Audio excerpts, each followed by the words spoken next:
Adakah saya boleh mengambil minuman bergula? Soalan yang saya lontarkan sebentar tadi adalah antara soalan yang kerap disuarakan oleh pesakit diabetes sewaktu berurusan dengan doktor. Saya, Suzana Ibrahim, editor bagi buku Soal Jawab Diet Diabetes. Buku ini dihasilkan oleh pakar pemakanan Juliana Samsudin dari Pusat Pengajian Sains Kesihatan Universiti Sains Malaysia, Kubang Krian, Kelantan. Buku ini merungkai pelbagai persoalan yang berkait rapat dengan pemakanan dan masalah diabetes.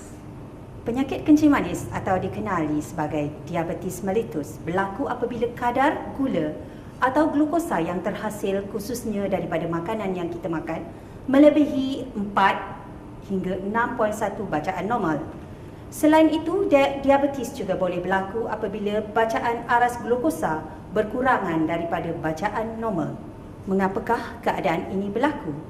Kenaikan dan penurunan aras glukosa boleh berlaku apabila jumlah insulin yang dihasilkan dalam badan seseorang tidak mencukupi atau apabila insulin yang dihasilkan tidak berkesan lagi untuk menukar glukosa ke dalam bentuk tenaga yang akan digunakan oleh badan manusia.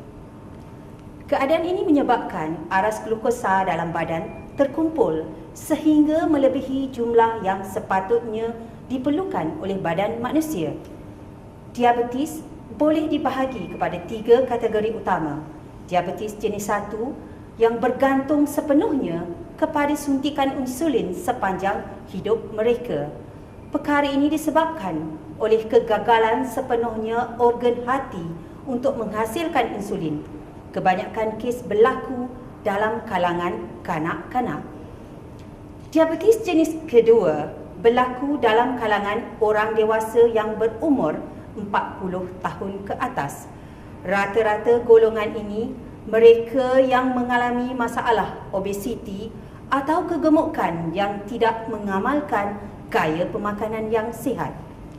Lazimnya, diabetes jenis 2 boleh dikawal jika pesakit mengamalkan corak pemakanan yang sihat dan melakukan aktiviti yang mengeluarkan peluh. Diabetes gestasi berlaku kepada wanita hamil sahaja. Masalah ini akan hilang setelah mereka melahirkan anak. Akan tetapi, sebenarnya wanita ini berisiko tinggi untuk menghidap diabetes jenis 2 jika mereka tidak menjaga pemakanan dengan baik dan tidak melakukan aktiviti yang mengeluarkan peluh.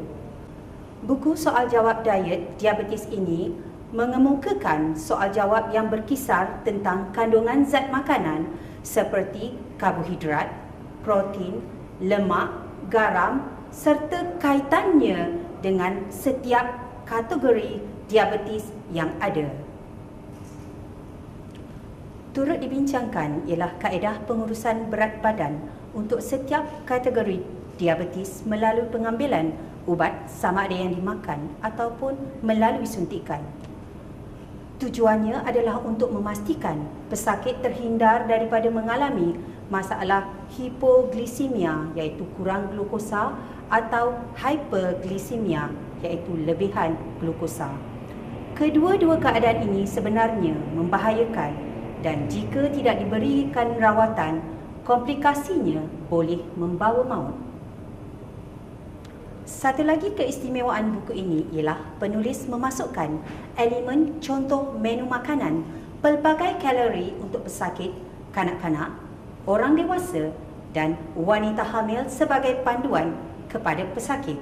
Berdasarkan contoh menu ini, pesakit akan dapat melihat gambaran sebenar jenis makanan beserta jumlah makanan yang boleh mereka ambil.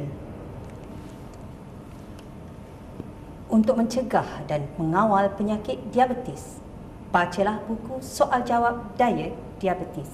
Selamat membaca.